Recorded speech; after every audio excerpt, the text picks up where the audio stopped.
Baik, video ini merupakan video lanjutan ya dari materi ukuran dispersi pada populasi. Pada kesempatan ini saya akan menjelaskan ukuran dispersi pada sampel ya. Nah, sudah kita bahas sebelumnya bahwa ukuran dispersi itu terbagi menjadi dua, yaitu ukuran dispersi pada populasi dan ukuran dispersi pada sampel. Nah, pada kesempatan ini akan dibahas materi tentang ukuran dispersi pada sampel ya. Jadi sama seperti populasi, pada sampel kita juga punya jangkauan, kita punya juga rata deviasi. Nah, rumusnya itu sama dengan cara mencari ukuran dispersi pada populasi. Jadi formulanya itu sama ya. Nah, sehingga tidak saya tuliskan lagi dan tidak saya bahas, tetapi yang akan saya bahas di ukuran dispersi pada sampel itu lebih kepada variansi. Nah, seperti saya bilang tadi, variansi pada populasi itu kita simbolkan seperti ini. Kemudian variansi pada sampel kita simbolkan seperti ini. Jadi berbeda. Jadi tolong diperhatikan baik-baik nanti apakah data yang disajikan merupakan data populasi atau data sampel. Sehingga tidak ada kesalahan dalam penulisan lambang dan juga rumus ya. Nah, kemudian yang berbeda apalagi? Nanti di sini ada penggunaan rata-rata. Kalau di populasi, kita gunakan simbol seperti ini. Kalau pada sampel ya, rata-ratanya kita pakai X bar ya. Jadi diperhatikan baik-baik, jangan sampai simbolnya salah tulis. Nah, di sini untuk variansi pada sampel, saya punya contoh di sini. Contohnya adalah tentukan variansi data berikut, ada 9, 8 ya di sini, kemudian 11, 12, 5 dan 9. Nah, langkah pertama urutkan terlebih dahulu ya. Urutkan terlebih dahulu datanya, kemudian sajikan dia dalam bentuk tabel. Nah, pada data seperti ini kita cari dulu X bar-nya ya, X bar atau rata-ratanya. Rata-ratanya atau X bar-nya itu adalah sigma X dibagi dengan N. Sigma X-nya adalah 54 dibagi dengan N-nya itu adalah 6, hasilnya adalah 9. Kemudian kita dapatkan di sini ya, tabel bantu yang kolom kedua itu X dikurang X bar. Saya punya, oke, saya tulis di sini X dikurang X bar ya. Saya punya X-nya itu adalah 5 ya, yang ini. Kemudian tadi sudah kita dapatkan X barnya adalah 9, sehingga didapatkan di sini ya, hasilnya adalah negatif 4. Kemudian dari sini ini akan kita kuadratkan ya, ini 4 kuadrat, hasilnya adalah 16 ya, yang ini hasilnya. Hal yang sama berlaku untuk data-data berikutnya sampai data yang menghasilkan 9 di sini. Kemudian ini nanti kita jumlah ya, kita jumlahkan. Hasilnya adalah 30. Ini juga ya, ini dijumlahkan. Sigma X-nya ini kita jumlahkan juga. Nah, berdasarkan rumus tadi ya, berdasarkan rumus variansi untuk sampel ya. Di sini sigma X ya dikurang X bar kuadrat dibagi dengan N dikurang 1. Ini rumusnya.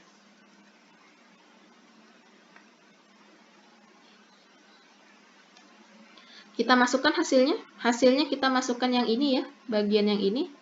Jadi ini adalah 30 dikurang N-nya itu ada 6, dikurang 1, 30 dibagi dengan 5, hasilnya adalah 6. Jadi ini variansi sampelnya. Nah, ini variansi sampel.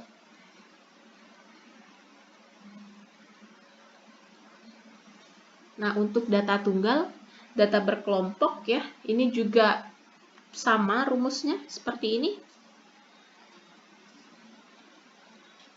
Nah, jadi nanti akan saya kasih contoh juga ya, akan saya kasih contoh bagaimana menyelesaikan soal-soal untuk variansi data distributif, data tunggal dan data berkelompok.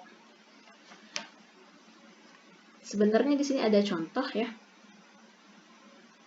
Sebenarnya di sini ada contoh, ini lupa saya input ya, data variansi distribusi untuk data tunggal dan data berkelompoknya.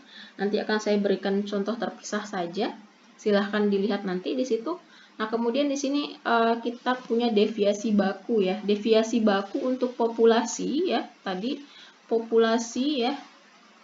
Kalau variansinya itu simbolnya seperti ini, maka deviasi bakunya ya, deviasi baku itu adalah seperti ini. Kalau untuk sampel itu variansinya juga sama ya, ada kuadratnya juga tapi simbolnya beda. Nah, deviasi bakunya simbolnya adalah ini ya. Jadi yang ini simbolnya. Nah, di sini saya punya contoh ya. Saya punya contoh di sini. Di sini akan kita tentukan deviasi baku untuk data berkelompok. Jadi ada sejumlah data di sini dengan frekuensinya sebagai berikut. Sama ya di sini. X itu menunjukkan bahwa ini titik tengah. Cara menentukan X ya. Jadi dari 60 sampai 64 itu kan ada 60, 61, 62, 63, 64. Nah, ambil nilai yang tengah-tengahnya ya, yang ini. Yang ini adalah nilai X ya. Maka ini dapatnya dari situ. Kemudian frekuensinya tadi 5 ya. F dikali X ya. F dikali X. F dikali X itu hasilnya adalah 310 ya.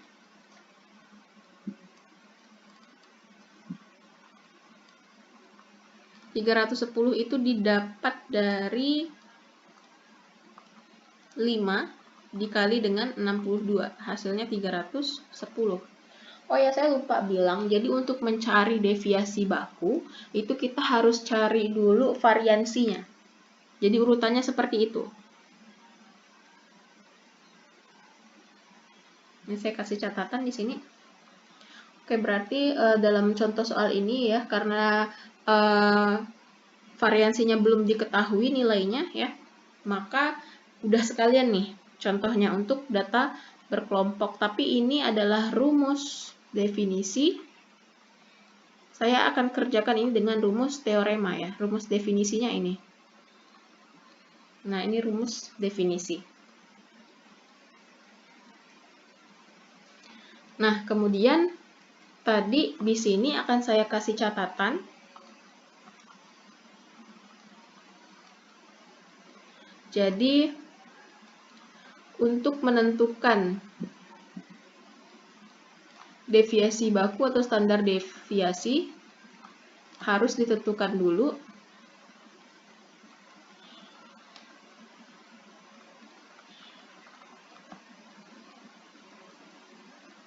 nilai variansinya. Nah, jadi harus diketahui berapa nilai variansinya baru bisa dicari deviasi baku. Nah, di sini saya lanjutkan ya, tadi ini 310 dapatnya dari sini. Kemudian X kuadrat ya. X kuadrat itu yang ini yang kita kuadratkan, ini 62 dikuadratkan hasilnya 3844. Jadi ini saya buat tabel untuk rumus variansi yang pakai rumus teorema ya, bukan rumus definisi ya. Kemudian F dikali X kuadrat yang ini dikalikan dengan yang ini. Jadi F dikali X kuadrat itu hasilnya adalah 5 dikali 19.220. 5 dikali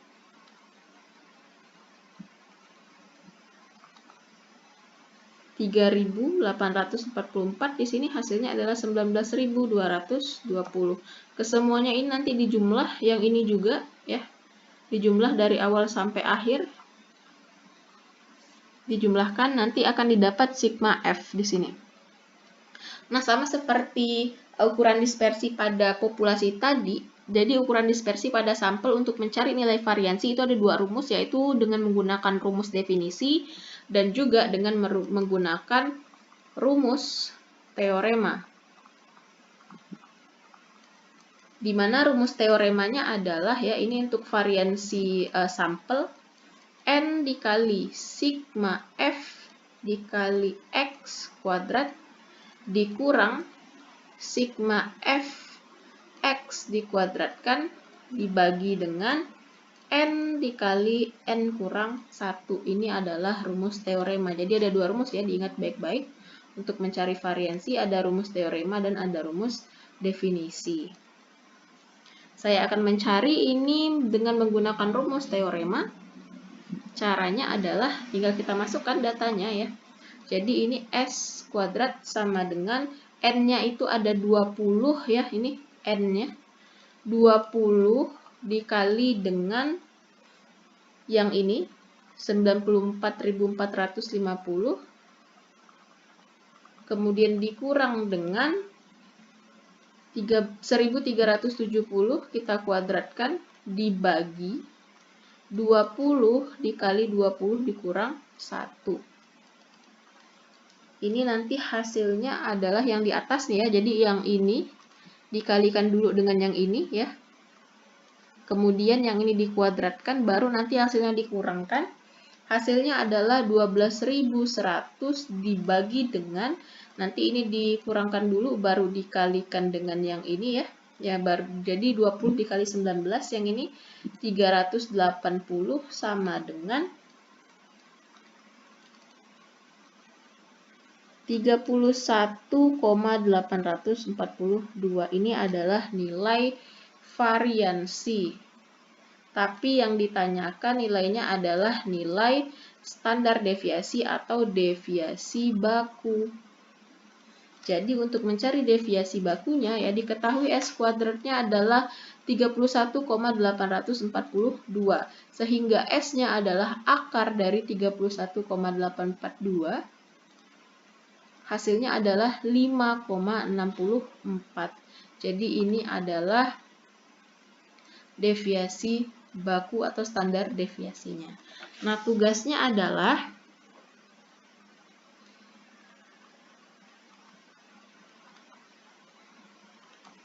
cari ya nilai pada contoh ini menggunakan rumus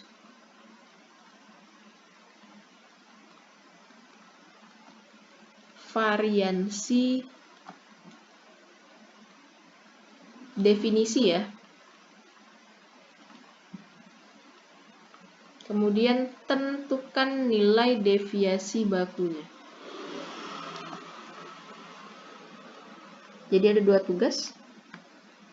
Jadi yang ini, kalau tadi saya S kuadratnya pakai rumus teorema, silahkan tugasnya cari variansinya dengan menggunakan rumus ini. Jadi yang harus dicari adalah X bar. X barnya nanti silahkan dilihat, ini ada di pertemuan 3 ya.